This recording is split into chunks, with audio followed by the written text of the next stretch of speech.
하나님 말씀 봅니다. 요한계시록 9장 1절에서 12절 말씀입니다. 요한계시록 9장입니다.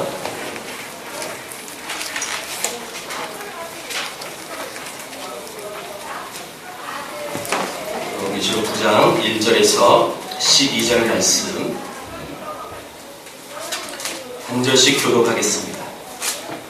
다섯째 천사가 나팔을 불매 내가 보니 하늘에서 땅에 떨어진 별 하나가 있는데 그가 무저갱의 열쇠를 받았더라.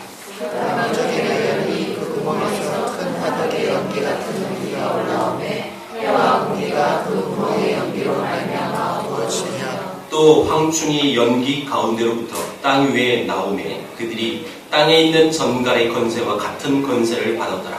그들의 주제에 땅에 있는 아무런 것이나 성수목을 갖지 말고 오직 이마에 하나님의 인침을 받지 아니한 사람들만 해라 하시더라. 그러나 그들을 죽이지는 못하게 하시고 5달 동안 괴롭게만 하게 하시는데 그 괴롭게 함은 전갈이 사람을 쏠 때에 괴롭게 함과 같더라. 그날에는 사람들이 죽기를 구하여도 죽지 못하고 죽고 싶으나 죽음이 그들을 해하리로다.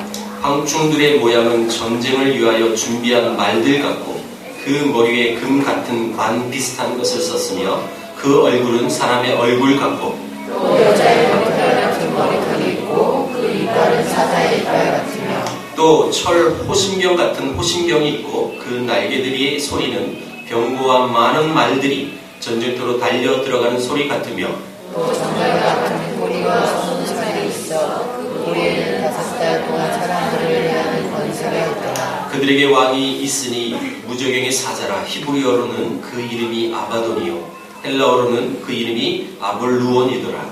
첫째 왕은 지나갔으나 보라 아직도 이후에 화 둘이 이르리로다.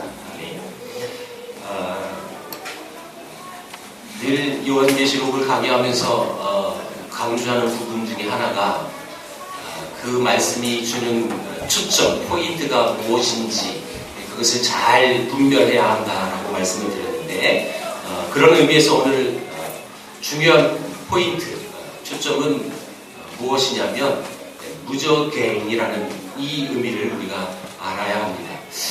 여러분 무저갱, 이 무저갱이라는 뜻은 바닥이 밑이 없다, 없는 구멍이다 라는 뜻이거든요. 무저갱, 바닥이 없는데 끝이 없는 구멍이라는 뜻으로 쓰여지는 단어입니다. 근데 많은 사람들이 이 무저갱을 지옥으로 많이 이렇게 또 혼돈을 하죠. 지옥과 결론적으로 얘기하면 무저갱이는 다른 의미예요. 그래서 이 무저갱의 이 이야기들이 여기는 죽고 싶어도 죽을 수 없다. 이제 지옥하고 비슷한 부분들이 있기 때문에 지옥으로 착각을 하게 되는데 이 지옥과 무저갱이 같다라는 의미를 갖게 되면 문제가 많이 발생돼요. 뭐 중요한 것은 아니지만 그럼에도 불구하고 이 무저갱이라는 이 말을 우리가 중요하게 여기는 것은 신약에서 총 9번의 이 말이 나오고요. 특별히 이 무저갱이라는 이 단어를 쓸 때는 사탄이 이를테면 억류되는 곳, 사탄의 이를테면 감옥 같은 곳, 그것을 의미할 때 이 무저갱이라는 단어를 씁니다. 근데 분명히 지옥은 아니라는 것. 자, 여러분 이 지옥과 이 무저갱을 그래서 구별할 수 있는 방법을 우리가 알아야 되는데, 자, 오늘 찾아볼 성경은 다 요한계시록이에요. 그래서 성경 구절을 안 펴놨으니까요. 다 성경을 찾으십시오. 20장 1절에서 3절. 20장 1절에서 3절입니다. 우리가 이 의미를 좀 알면서 그래서 천천히 한번 읽어볼까요? 1절부터 3절. 자, 시작. 또 내가 봄에 천사가 무저갱의 열쇠와 큰 열쇠 쇠사슬을 그의 손에 가지고 하늘로부터 내려와서 용을 잡으니 곧 옛 뱀이요 마귀요 사탄이라. 잡아서 1000년 동안 결박하여 무저갱에 던져 넣어 잠그고 그 위에 임범하여 1000년이 차도록 다시는 만국을 미혹하지 못하게 하였는데 그 후에는 반드시 잠깐 놓이리라. 자, 이 무저갱이라는 이 곳, 여러분 이곳과 지옥은 좀 다른 건데요. 자, 자, 이 악한 자들이나 악한 영들이 최후로 가는 곳이 바로 불못 이 지옥의 개념을 말하는 거예요. 자, 10절 한번 보세요. 10절. 자, 시작. 또 그들을 미혹하는 마귀가 불과 유황봇에 던져지니 거기는 그 짐승과 거짓 선지자도 있어 새색도록 밤낮 괴로움을 받으리라. 여러분, 이 이제 약간의 공통점이 있으니까 이게 같다라고 생각을 하게 되는데 다른 겁니다. 무저갱은 사탄의 감옥 같은, 사탄만 있는 곳이라면 지옥은 그렇지 않다는 거예요. 사람도 있다는 거예요. 사람도. 자, 그런 차원에서 이게 다르다는 거예요. 이게 헷갈리면 안 됩니다. 자, 그래서 이 무저갱이라는 이 단어를 쓸 때 그 의미를 우리가 알아야 하는데, 그것은 뭐냐면 예수 그리스도의 십자가의 사건과 부활을 통하여 여러분, 이 사탄은 분명히 하나님 앞에 패배를 했습니다. 졌다는 거예요. 패배했어요. 그 패배한 것을 표현하는 상징적인 표현이 무저갱이었어요. 자, 오늘 다시 본문으로 와서 1절에 보니까 오늘 본문에 하늘에서 떨어진 별 하나가 무저갱의 열쇠를 받았다라고 표현하고 있는데 그게 무슨 뜻일까요? 자, 이 무저갱이 집어넣었다는 것은 예수 그리스도의 십자가와 부활의 사건을 통하여 이 사탄을 결박하고 승리한 것을 표현했는데, 자, 그러면서 이 무저갱의 열쇠를 받은 그 대상이 하늘에서 떨어진 별 하나가 받았다는 거예요. 자, 그러면서 그들의 이 사탄들의 왕이 있다라고 이제 또 성경을 표현했어요. 자, 그들의 왕이 11절에 나와요. 자, 11절 읽어봅니다. 11절. 9장 11절이에요. 자, 시작. 그들에게 왕이 있으니 무저갱의 사자라. 히브리어로는 그 이름이 아바돈이요. 헬라어로는 그 이름이 아볼루온이더라.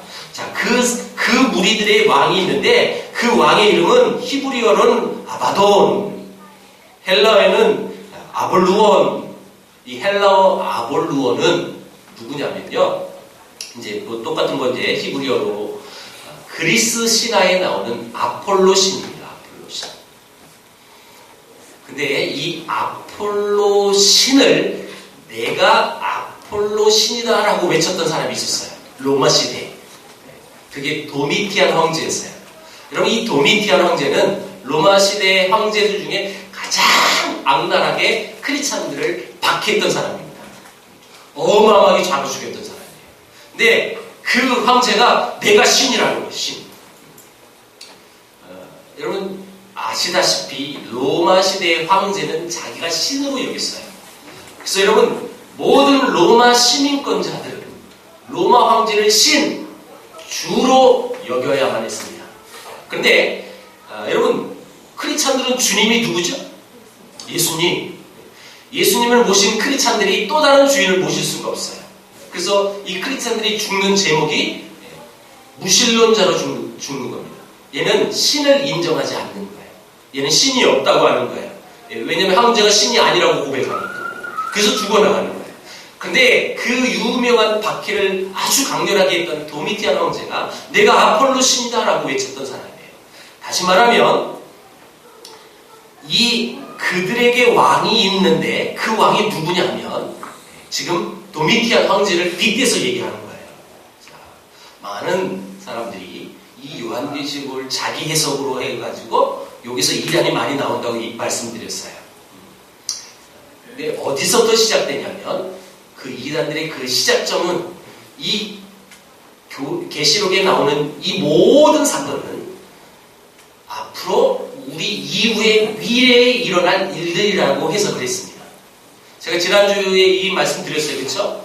자, 이 임재앙, 나팔재앙, 대접재앙, 이 모든 재앙 시리즈는요, 우리 이 시대, 우리가 살고 있는 이 시대로부터 앞으로 올 미래에 있을 이야기가 아니다라고 얘기했어요.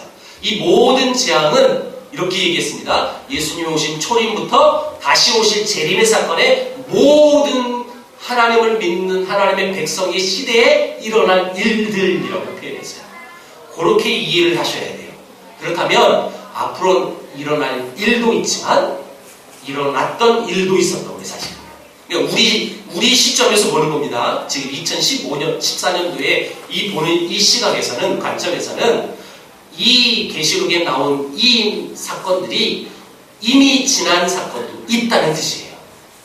이해가 됐나요, 여러분? 자, 그렇게 이 시대적인, 역사적인 이 관점을 갖고 이 본문을 해석해야, 여러분, 이것이 풀려나가는 건데, 무조건 일어나지 않은 일이다. 이제 일어날 일들이라고 생각을 하니까 이게 자기 해석이 된 거예요. 여러분, 일어나지 않은 일들을 인간이 어떻게 알아요? 모르니까 자기 마음대로 해석을 하고, 그것을, 그러면서 이 본문에도 나오지만 그 어린 양의 피로 승리를 얻을 수 있고 이길 수 있는데 그 어린 양이 누구냐? 나다. 이게 이단들의 특징이에요. 우리나라에 어린 양 되게 많아요, 여러분. 근데 그 어린 양은 늙어도 어린 양이래요. 80대 할아버지도 자기가 어린 양이에요, 여전히. 요한계시록을 어떤 해석의 관점을 갖고 해석해야 되느냐, 이것을 제대로만 알아도 이 시대에 아주 이 영적 분별력이 없어서 이단에 빠져가는 그런 사람들처럼 우리는 빠져들지 않을 수 있다는 거예요. 자, 다시 한번 본문에 보면 그들에게 왕이 있으니 이것은 도미티안 황제를 빗대서 얘기하는 것인데, 자, 그 사람들이 누구냐? 그들이 누구냐? 그 사탄들이 누구냐? 자, 1절 보세요. 다시.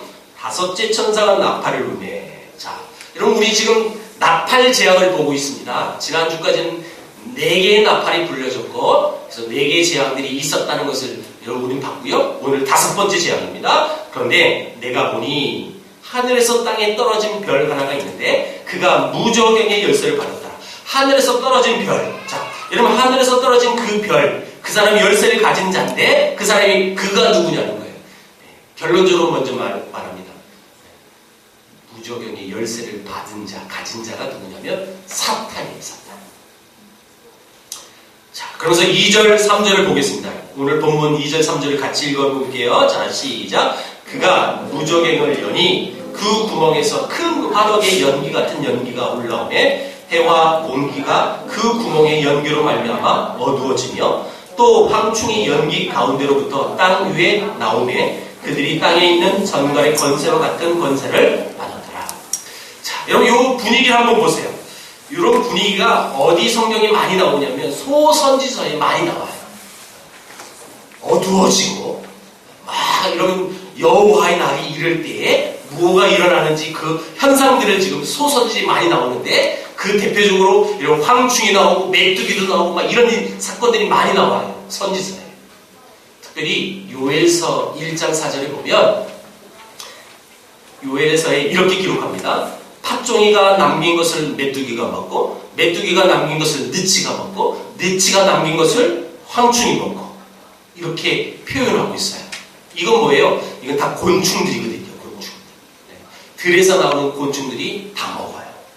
여러분, 곤충들이 들에 있는 모든 곡식을 싹 먹어버리면 인간이 먹을 게 있습니까? 없습니까? 없어요. 근데 여러분, 이 메뚜기, 요 느치 개념을 우리나라 메뚜기의 개념으로 보시면 안 되는 거예요, 사실은. 이 중동 지역의 메뚜기는 우리나라 메뚜기보다 훨씬 커요.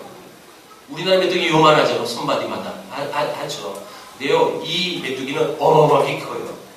크기가 일단 5cm, 날개가 10cm. 근데 이게 수백만 마리가 몰려다니는 거예요. 그들이, 여러분, 그 메뚜기가 한번 앉았다가 떠나면요, 곡식 다 없어져요.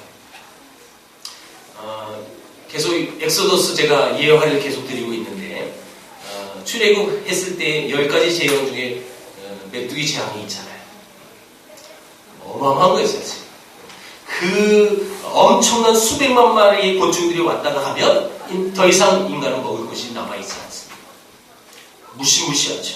자, 요엘서 1장도 마찬가지예요. 그런 사건이 이 요엘 시대에 있었는데 말세에 그런 일이 있을 것을 예언합니다. 요엘서에서. 근데 그 얘기 나온 다음에 무슨 얘기가 나와요? 남종과 여종이 예언을 하고. 여러분, 이게 뭐예요? 요엘서 2장의 이 말씀이 우리 신약시대에 와서 오순절 이 사건을 얘기하고 있는 거예요. 성령이 임하는 모습을 예언하고 있었어요. 그쵸? 자, 그렇다면 이게 무엇을 말하는 걸까요? 예수님이 십자가를 지신 것과 이 메뚜기 사건이 연관이 되어진다는 거예요. 이 모든 상황들. 그래서 이 계시록은 지금 말세를 살아가는 이 세상 사람들이 겪는 고통이라는 것을 우리에게 말하고 있는 것입니다. 이것은 이미 지난 사건이기도 했고 또 우리가 살고 있는 이 시대에도 이런 고통이 있을 수 있다는 거고 우리나라에 이런 고통이 있잖아요. 본문에 이 황충이 일어나서 해와 공기가 그 연기로 말미암아 어두워졌다고 표현합니다.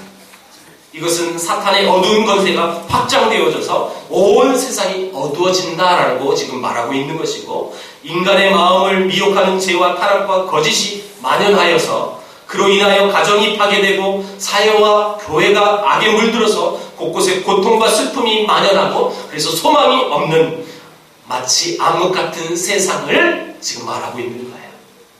우리가 살고 있는 이 세상이 그런 세상 아닙니까 혹시? 목사님 해만 잘 떴는데요. 어둠은 없는데요. 이렇게 보지 마시고 이 사회상을 보세요. 얼마나 사탄의 여러분 그 종로로 때 해가지고 우리 한국 사회가 얼마나 피폐합니까? 가정마다 여러분 문제가 생겨서 엄청난 큰 고통을 당하고 교회는요. 그 교회는 예외예요. 아니요. 한국에 있는 교회에 지금 문제가 많은 교회가 얼마나 많은지 소송 걸어서 서로 교인끼리 편 갈라서 목사파 장로파 나눠서 얼마나 이 싸움들이 많이 있는지 몰라요. 마치 영적으로 보면 이 지금 우리가 살고 있는 이 세상도 이 성경에 나오는 어둠이 가득 찬 아무 희망이 없고 아무 소망이 없는 그런 세상처럼 여러분 분명히 우리가 그런 세상에 지금 살고 있다는 거예요.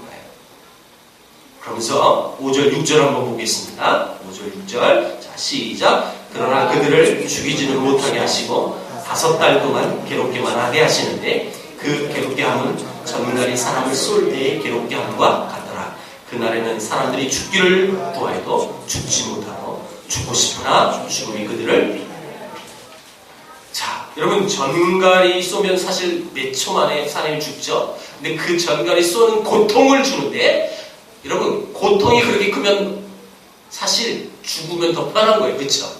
저는 죽어보진 않아가지고 모르겠지만 죽을 고통이 있을 만큼의 그 고통이 계속 지속되면 차라리 죽기를 원하는 거예요. 사실. 그런데 성경이 뭐라고 그렇게 했어요? 죽기를 구하여도 죽을 수가 없다는 거예요. 어마어마한 고통이 임한다는 거죠. 극도의 절망과 괴로움을 당하는 인간의 마음과 삶을 안겨주는 그 어둠의 권세가 이 세상을 덮었다는 거예요. 여러분 마치 우리가 살고 있는 이 숨쉬고 있는 이 시대가 그런 세상은 아닐까요? 역설적으로 착할수록 이 세상을 살아가기가 어렵다라고 말을 합니다. 착하면 안 된다. 어느 정도 좀 악도 있어야 된다고. 어른들이 그런 말 자주 하잖아요. 그렇죠? 너무 착하면 세상에 다 사기당하고 그래서 못 산다고. 그래서 그 어느 정도는 아주 기질이 좀 있어야 된다고. 수단과 방법 가리지 않고 성공을 위하여 남을 짓밟고 올라가요. 내가 성공할 수 있는 이 시대. 이 시대가 바로 이런 암흑의 시대는 아닐까요? 거룩한 하나님의 교회가 하나님을 예배하고 하나님만 섬겨야 되는데 그 교회가 전쟁터가 돼서 사회 법정에서 네가 잘했는지 욕설하며 고소고발하고 이런 영적으로 보면 아마도 이 요한계시록에 나오는 이 어두운 세상이 지금의 세상은 아닐까 싶어요. 그런데 이 모든 그 어둠의 세력들이 이루어지는 배후의 세력이 누구냐면요. 그게 사탄이에요. 중요한 건 우리 크리스찬들이 가져야 할 인식이 바로 이거예요. 다 사탄에게 책임져가. 다 사탄이 그런 짓을 했어요. 나는 아무것도 아니고. 마치 엄마가 여러분 자기 아들이 서로 싸우고 왔는데 내 아들은 죄가 없는 거예요. 그렇죠? 내 아들하고 내 아들 친구하고 범죄를 저질렀는데 내 아들은 죄가 없는 거예요. 내 아들 친구가 잘못이 있어. 원래 내 아들은 착한데. 제가 지난번에 여러분 이 얘기했죠. 여름에 제가 부산의 청소년 법정 다녀와서 내 자식은 문제가 없어요. 내 자식 친구가 문제가 된 거죠. 우리 인식이 그러지 않을까요? 모든 그 어둠의 세력은 사탄이 하는 것이다. 그래서 나는 자유예요. 천만에요. 우리가 그 사탄의 하수인이 돼서 종로 돼서 여러분 이런 피폐한 세상을 만들진 않았는가. 우리의 삶을 한번 되돌아볼 필요가 있다는 것입니다. 오늘 본문이 말하는 황충. 여러분 이 황충은 어떤 뭐 거대한 여러분 괴물 같은 존재를 지금 표현하고 있는 건 아니에요. 이 세상은 이미 우리 인간들이 만들어 놓은 이 황충들의 이 어두운 연기로 가득한 세상이 되어졌다는 거예요. 우리 때문에, 나 때문에. 이런 인식을 우리가 가져야 합니다. 나는 뭐 하나님 앞에 나는 말씀대로 성경대로 산다고 늘 주장하지만 나의 그 주장이 이런 또 다른 사람에게 눈물을 흘리게 하고 한숨을 쉬게 하는 그런 모습은 아닌가. 우리가 그 모습을 봐야 한다는 거예요. 우리 때문에 고통스러워하는 사람이 있다면 바로 이 성경에 나오는 황충의 존재가 우리라는 사실을 기억을 해야 합니다. 그런데 11절을 보면 이들의 임금이 사탄인데 이 사탄은 마지막 순간에 자기 백성들을 보호해 주기는커녕 오히려 그들을 공격하는 대상들이라는 거예요.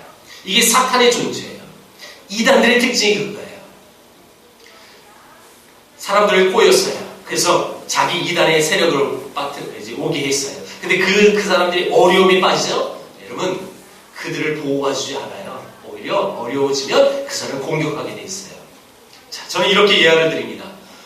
목자하고 진짜 목자하고 가짜 목자를 분별하는 방법은 이렇습니다. 내게 맡겨진 어린 양의 위험을 당할 때 목숨 걸며 그 양을 지키는 사람이 그게 진짜 목자고요. 거짓 목자는 죽든지 말든지 마음대로 그냥 내버려 두는 거예요. 이게 사탄이에요. 이게 이단이에요. 여러분 이것을 근거로 하여 우리가 말씀을 드릴 수 있는 것은 하나님의 백성, 하나님이 진짜 원하는 하나님의 목자의 삶을 살기를 원한다면 이거예요. 이 위기에 우리는 어떻게 반응하는지. 여러분 저는 늘 그래요. 하나님의 이 교회가 늘 거룩하고 늘 기쁨이 넘치고 늘 즐거워야 하는데 사실 그렇지만은 않잖아요. 그렇죠? 내 의견하고 맞지도 않을 수도 있고 분명히 여러분 분분할 수 있어요. 자, 저는 충분히 그럴 수 있다고 봐요. 왜 인간들이 모인 단체다 보니까. 그것도 없으면 무슨 여러분 교회일까요? 있을 수 있어요. 있을 수 있어요. 근데 있을 수 있을 때 그것을 어떻게 해결하느냐, 어떤 마음을 갖고 그 관점을 바라보느냐, 이것이 중요하다고 생각합니다.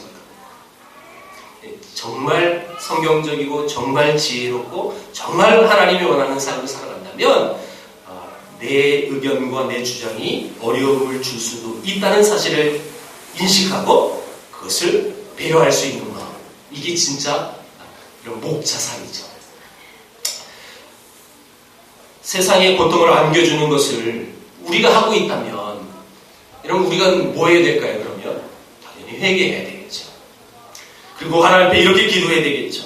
하나님, 제가 더 이상 이 사탄의 하수인으로 삶을 살지 않겠노라고 다짐하고 고백하며 이제 더 나은 나도 모르게 그렇게 살아온 삶이 있었다면 하나님 용서해 주시고 더욱 이제 어둠의 하수인으로 살지 않는 이제 빛의 자녀의 삶을 살겠노라고 기도해야 할 것입니다.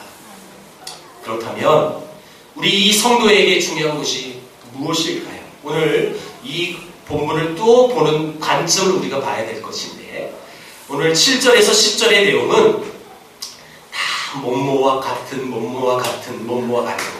그 황충들의 이야기가 나오는데 그 황충들의 표현을 하는 방법이 몸모와 같은 몸모시다 라고 하지 않았고 몸모와 같은 비유법, 직유법을 써서 그렇게 표현했어요. 여러분 7절 보세요. 황충들이 전쟁의 말 같고 금면류관 같은 걸 썼다는 것은 지금 승리와 권세를 여러분 가장한 거짓의 모습을 이 어둠의 세력, 사탄의 세력을 지금 표현하고 있는 것이고 7절에서 8절 사람의 얼굴 같은 또 지혜와 여자의 머리털 같은 것은 매혹적인 모습으로 나타나서 세상을 지금 미혹하는 이 모습을 표현하고 있는 것이고 또 9절 이어서 이빨이 사자의 이 같고 철 호신병이 있다는 것은 난폭하고 강하다는 것을 지금 표현하고 있는 것이고 10절에 전관과 같은 꼬리와 쏘는 살은 사람들의 마음과 영혼과 삶에 치명적인 고통을 준다는 것을 지금 표현하고 있는 것입니다. 이것이 어둠의 세력이 하는 그런 건세라고 하는 것인데 오늘 이 본문의 핵심은 황충들의 모습을 우리가 배우는 것이 중요한 것이 아니에요. 황충들이 이렇게 생겼다, 뭐뭐와 같은 것처럼 생겼다라고 그걸 연구하는 게 오늘 본문 포인트가 아니라 주목해야 할 것이 하나 있다는 거예요. 그 어둠의 권력을 하는 이 사탄의 그 권력을 우리가 봤는데 그 권력조차도 제한이 있다는 사실을 우리는 발견해야 합니다. 자, 여러분 제가 인재앙을 소개할 때도 나팔재앙을 소개할 때도 자, 4개의 나팔을 했단 말이에요. 지난주까지. 근데 공통점이 하나 있었어요. 여러분 그 재앙을 내리는 모든 과정 속에 누구의 제안을 받습니까? 하나님의 제안을 받아요. 맞죠? 오늘도 마찬가지예요. 자, 3절 봅니다. 제가 읽어볼게요. 또 황충이 연기 가운데로부터 땅 위에 나오매 그들이 땅에 있는 전갈의 건세와 같은 건세를 받았더라. 여러분 이 권세가 그들이 원래 있었던 것이 아니라 어떻게 했다고요? 받았다는 거예요. 받았다는 건 누가 줬다는 뜻이에요. 그렇죠? 누가 줬을까요? 하나님이 주는 거예요.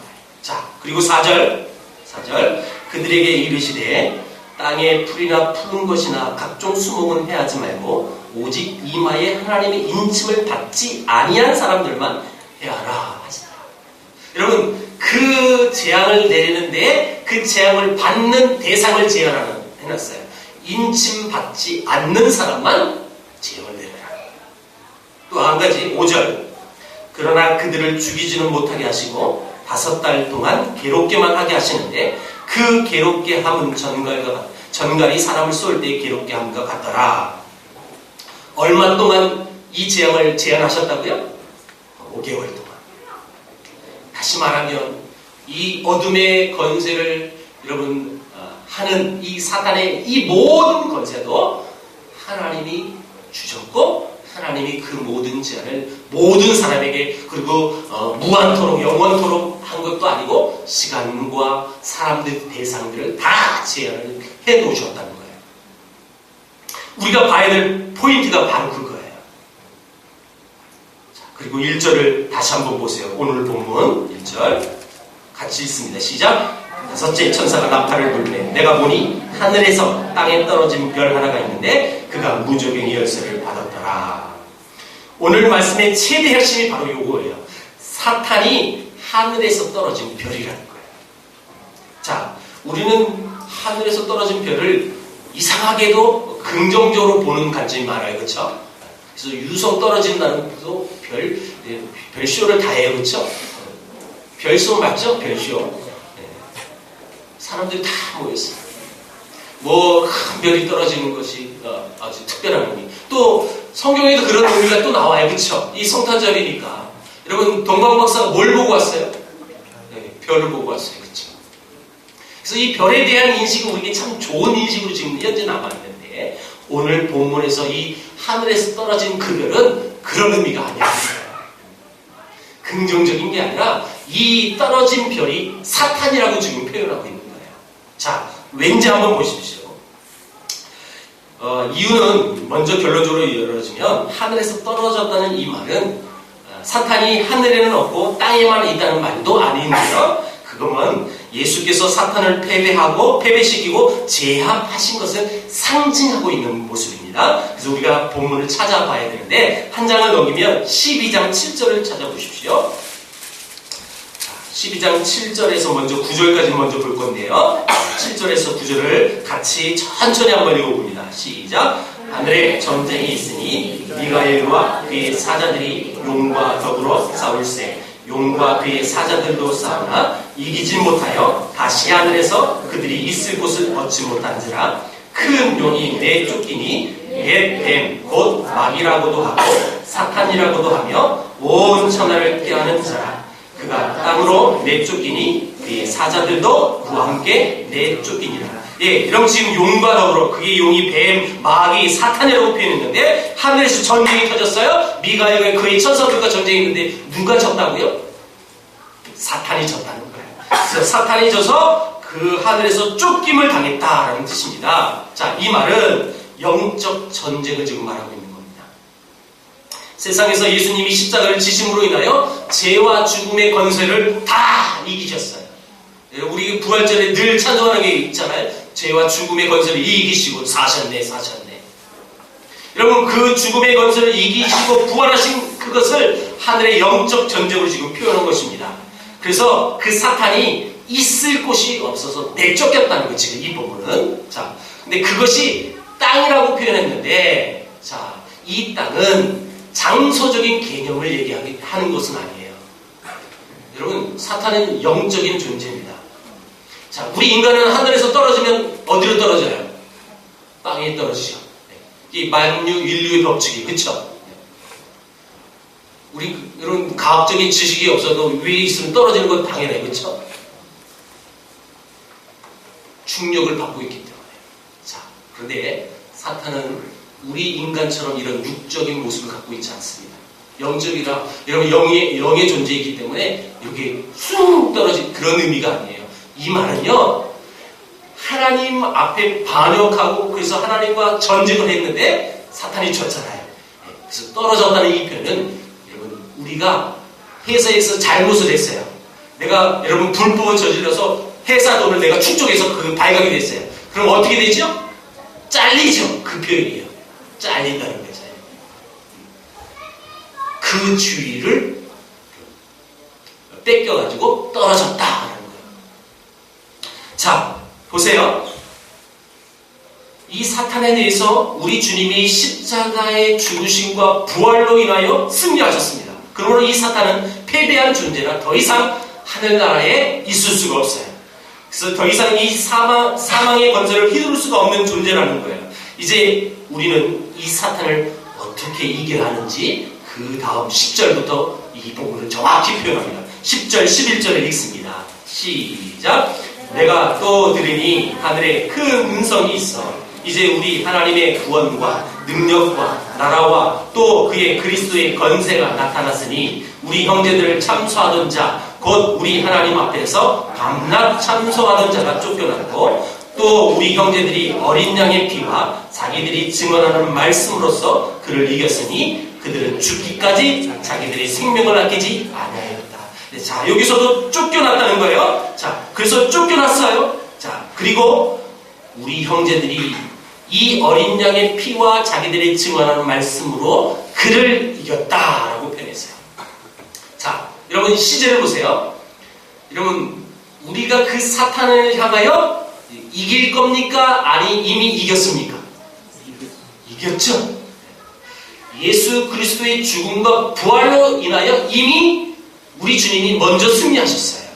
그래서 우리 주님의 제자인, 우리 주님의 백성인 하나님의 자녀들, 우리들은, 성도들은 이미 그 사탄의 권세에 이미 이긴 거예요. 그래서 여러분 이 말씀에 근거해서 꼭 우리가 알고 가셔야 될 한 부분이 있어요. 여러분, 사탄의 그 마귀의 권세 앞에 짓눌려서 여러분 자유함이 없는 성도들이 저는 많이 봤어요. 이 사탄의 계계 때문에 어쩔 줄 몰라가지고 발발 떠는 여러분 그런 모습으로 살지 말라는 거예요. 이미 우리는 이겼습니다. 우리가 그런 존재라는 거예요. 근데 뭘로 이겼냐고요? 다시 보세요. 11절. 무엇의 근거로 이겼습니까? 여러분들 찾아보세요. 어린 양의 피와 또 증언하는 말씀으로 이겼다. 자, 그러면 우리가 이 사탄의 그 권세 앞에 자유하고 승리할 수 있는 근거가 뭐라고요? 예수 그리스도의 보혈의 피와 그 주님이 우리에게 주셨던 이 말씀의 증거로 인하여 우리는 승리할 수 있다는 거예요. 여러분, 어린 양의 피로 예수님이 나의 죄를 위하여 십자가에 못 박혀 죽으셨다는 사실을 믿음과 동시에 그 주님께서 우리에게 주신 이 말씀이 내게 있으니 뭐가 두렵냐는 거예요. 두려워할 수 없다는 거죠.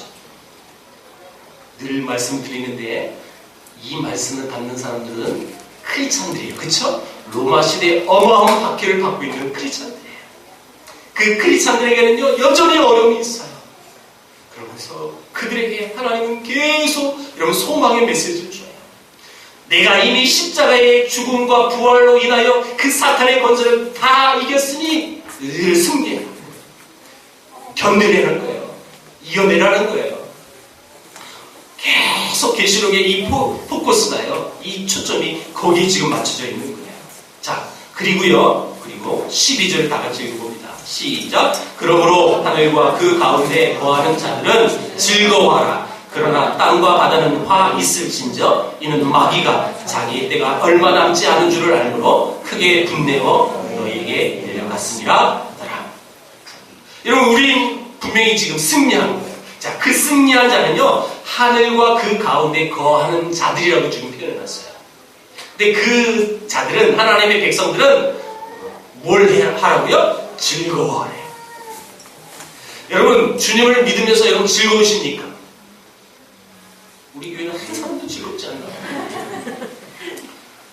외부 강사만 와서 아멘 하지 마시고 담임 목사 설교할 때도 아멘 하세요. 여러분, 내가 정말 놀라운 것은 외부 강사 오면 안 오려고 그렇게 아멘을 잘하더라고요. 똑같은 설교예요. 그쵸? 자, 보세요. 여러분, 하나님을 믿음과 동시에 우리는 승리했고 또한 우리가 그 근거로 인하여 즐거운 삶을 살 수 있다는 거예요. 여러분, 이 예배 자리에 오는 거 즐거우셨습니까? 네. 혹시 내가 지금 좀 전에 그렇게 얘기해서 할 수 없이 한 거 아닙니까? 예배하는 것이 즐거우셔야 합니다. 네. 주일 아침에 일어나는 것도 즐거워야 합니다. 네. 수요일에 오는 것도 즐거우십시오. 네. 수요일에 오는 건 여러분 어쩔 수 없이 오는 분도 있는 것 같아요. 막 힘들어서. 즐거우십시오. 근거를 우리에게 말씀하셨지. 우리는 승진자입니다. 하나님이 예비하는 자기 때문에 승리합니다. 자, 보세요. 땅, 바다라는 개념은 구원받지 못한 자들의 세계를, 세속적인 세상을 말하고 있습니다. 근데 우리는 하늘과 그 가운데 거한 자들이라는 거예요. 하늘과 그 가운데 거한 속한 자들이기 때문에 우리는 즐거워할 수 있는 거예요. 우리가 어떤 존재인지 한번 보세요. 우리가 어떤 존재인지를 알 수만 있다면 이 세상을 힘차게 살아갈 수 있는 비밀도 알 수 있는 거예요. 우리가 하나님의 그런 놀라운 은혜와 사랑을 받은 자예요. 그래서 하늘에 속한 자입니다. 그러니까 이 세상의 고통과 이 아픔은요 아무것도 아니라는 거죠. 내가 너를 위하여 십자가에 못 박혀 죽었다. 내가 그리고 3일 만에 부활한 하나님이다. 그 사실을 믿으니까 우리는 그 사실에 근거하여 하늘에 속한 자가 되고 이 땅의 그 아픔과 고통을 이겨낼 수 있는 힘과 능력이 있다는 것입니다. 얼마나 여러분 힘있는 메시지인지 몰라요. 얼마나 이 땅에 살아가는 것이 힘들고 어려운지 몰라요. 그럼에도 불구하고 우리 크리스찬들은 웃을 수 있고 기쁨이 있고 즐거워할 수 있는 이유는 바로 이거죠. 여러분 그런 얘기 많이 들어보셨을 거예요. 아니 너는 왜 이렇게 돈도 없고 지금 생활이 별로 안 좋은데 왜 너는 맨날 웃어? 너 왜 이렇게 즐거워? 이런 얘기 여러분들이 들으시길 축복합니다. 이 세상의 고통은 여러분 아무것도 아니에요. 그리고 앞에 말씀의 근거로 하여 이 고통과 이 박해는 여러분 기간이 제한이 되어 있다는 거예요. 이 비밀도 우리가 알아셔야 돼요. 그러니까 얼마나 여러분 희망차게 소망 있게 살 수 있는 근거의 말씀입니다. 그런 의미에서 지금 이 12장에 나오는 하늘과 그 가운데 거하는 자들을 오늘 본문에 이렇게 표현했어요. 오늘 본문 4절에 인침받은 자. 자, 여러분 5번째 나팔이 불고 자, 그 재앙이 임할 때에 하나님이 재앙을 뒀어요. 그 재앙을 받는 대상을 재앙을 뒀죠. 누구는 하지 말라고. 하나님의 이마에 인침을 받은 자들은 제하라고. 자, 여러분 본문 다시 4절 봅니다. 4절 같이 있습니다. 시작. 그들에게 이르시되 땅에 풀이나 푸른 것이나 각종 수목은 해하지 말고 오직 이마에 하나님의 인침을 받지 아니한 사람들만 해하라. 그러면 여러분, 인침을 받은 사람은 해를 당할까요? 아니요. 이게 지금 12장에 나오는 하늘에 속한 자들, 하나님의 백성을 의미하는 거예요. 자, 그러면 저와 여러분들은 인침을 받은 자죠? 어디에요? 성경에 막 보면 이마에, 여러분 이마 보니까 다 깨끗한데요? 혹시 하나님의 인을 받으신 분 있나요? 이러지 말라는 거예요. 이러지 말라는 거예요. 우리가 하나님의 인을 받았다는 뜻은요, 이런 뜻입니다. 인은 도장을 얘기하는 거죠? 그렇죠? 여러분, 우리 사회생활에도 어떤 부동산을 내 것으로 만들 때는 여러분, 인감 도장이 찍혀야 그것이 내 거예요. 맞죠? 여러분, 분명히 도장을 찍어서 그것이 내게 될 수 있는 거고, 또 우리 젊은이들이 이렇게 표현해요. 남자, 여자애 사귈 때 내가 너 찍었다. 이렇게. 그런 말 쓰죠? 안 써요? 저는 저희 와이프랑 연애할 때 그랬는데, 너는 내 것이다. 제가 성경 이사야서 말씀을 아주 불경건하게 인용을 했어요. 너는 내 것이야. 이 말은요, 내가 너 찍었다라는 뜻이에요. 이해가 됐죠? 찍었다라는 것은 소유의 개념이에요. 인침을 받았다라는 것은 하나님의 소유된 백성이라는 거예요. 하나님의 자녀라는 뜻이에요. 여러분, 하나님의 자녀, 인을 받았으니 뭐가 두렵나는 거예요. 이 시대의 상황을 우리는 다시 한번 기억해야 합니다. 너무너무 이 박해가 심했어요. 로마 시대의 박해는 늘 얘기하지만 지금 우리가 받는 고통과 비교할 수 없는 고통입니다. 아무 희망조차도 보이지 않았던 시대. 신랄 같은 소망의 그 끈이라도 보여줬으면 참 좋겠지만 그것도 보여지지 않은 그 시대에 여러분, 하나님은 계속 말씀하십니다. 사도 요한을 통하여 하늘나라를 보게 하셔서 그 어려움이 너에게 임하겠지만 그럼에도 불구하고 너희들이 견뎌라. 내가 너희를 인쳤다는 거예요. 내가 너희를 의롭게 여겼다는 거예요. 내가 너의 죄를 위하여 내가 대신 죽었다는 거예요. 그래서 견디라는 거예요. 소망을 가지라는 거죠. 계속 말씀하십니다. 참된 여러분, 인침을 받은 그 표현이 이렇게 표현할 수 있습니다. 참된 믿음을 가진 사람들은 어떤 세상의 유혹과 어떤 박해가 올지라도 여러분, 꿋꿋하게 하나님만 신뢰하고 하나님만 바라보는 것, 그 사람들이 인침을 받은 사람들입니다. 오직 십자가를 자랑하고 이 부활의 은혜와 승리를 강조하는 사람들이 인침을 받은 자들입니다. 그래서 아무리 현실이 힘들고 어려워도 견딜 수 있는 사람이 인침을 받은 사람들입니다. 우리는 그 예수님의 십자가와 이 부활의 영광에 참여한 자들입니다. 얼마나 감사합니다. 얼마나 고맙고 놀라운 은혜의 말씀입니다. 이 말씀이 이미 우리에게 여러분 부어주셨어요. 어린 양의 피와 그를 증거하는 말씀으로 그를 이겼다, 사탄을 이겼다라고 우리에게 표현하셨어요. 우리는 이미 이긴 존재인데 왜 여러분 그 어려움 앞에 왜 자꾸 우리가 좌절됩니까? 왜 우리 신앙이 자꾸 떨어집니까? 우리 시선이 어디에 있느냐는 거예요. 그런 얘기 들어봤죠? 여러분, 벼랑 끝에 서면 밑을 보지 말라고 하죠. 밑을 보면 왜 그럴까요? 두려워지게 돼 있어요. 두려우니까 자기도 모르게 발도 헛디서 떨어져 죽는 거예요. 여러분, 우리 시선이 어디에 있느냐, 이게 중요하다는 거예요. 우리 시선은 어린 양의 피와 여러분 그를 증거하는 하나님의 말씀에 시선을 두어야 할 것입니다. 그렇다면 우리는 승리할 수 있는 거예요. 저는 이 말씀을 준비하면서 사실 이번 주간이 성탄절이라 성탄의 메시지를 해야 할까 고민도 해봤어요. 네, 그 성탄 메시지는 그래서 오후 젊은 예배 때 제가 성탄 메시지를 할 것이고, 그 성탄 메시지, 오늘 오후 메시지의 결론이 이거예요. 미리 먼저 말씀드린다면, 미리 들었다고 또 오후 예배 안 올게 뭐 이러지 마세요, 제발. 그 오후 메시지, 그 동방 박사의 예물을 드리는 그 이제 결론이 내어지는데, 여러분, 황금과 유황과 몰약을 드리죠, 그렇죠? 그 그 예물이요 무엇을 의미하는지 아십니까? 죽음을 얘기해요. 죽음. 황금은 재단을 얘기하는 거. 몰려학과 유학 이거 다 여러분 죽음을 통하여 이루어지는 예물입니다. 사실은 몰약, 유학 이 다 예수님의 죽음과 또 다 연결이 되어 있어요. 이 말은 뭐예요? 예수님이 지금 분명히 우리 죄를 구원하시기 위해 이 땅에 오신 성탄절을 맞이하는 이 주간에 분명히 우리 죄악의 문제를 해결하기 위해 이 땅에 오셨던 예수님. 근데 그 예수님은 왜 왔어요? 결론으로 얘기하면 죽으러 오셨습니다. 죽으러 오셨어요. 왜요? 우리를 구원하신다. 그 의미를 우리가 분명히 아셔요. 그 예수님이 죽음으로 인하여 우리는 이런 놀라운 은혜를 받고 이렇게 좋은 환경에서 얘기할 수 있는 거예요. 여러분, 우리가 어떤 존재입니까? 하나님이셨던 그분이 죽으면서까지 구원하셨던 백성. 그 하나님이 여러분 그렇게 우리를 구원하셨는데 우리를 내버려 두시겠습니까? 결코 그렇지 않다는 것. 다시요, 오늘 본문을 보면 그 모든 재앙이 제한이 있다는 것. 시기가 있다는 것. 대상들이 제한된대.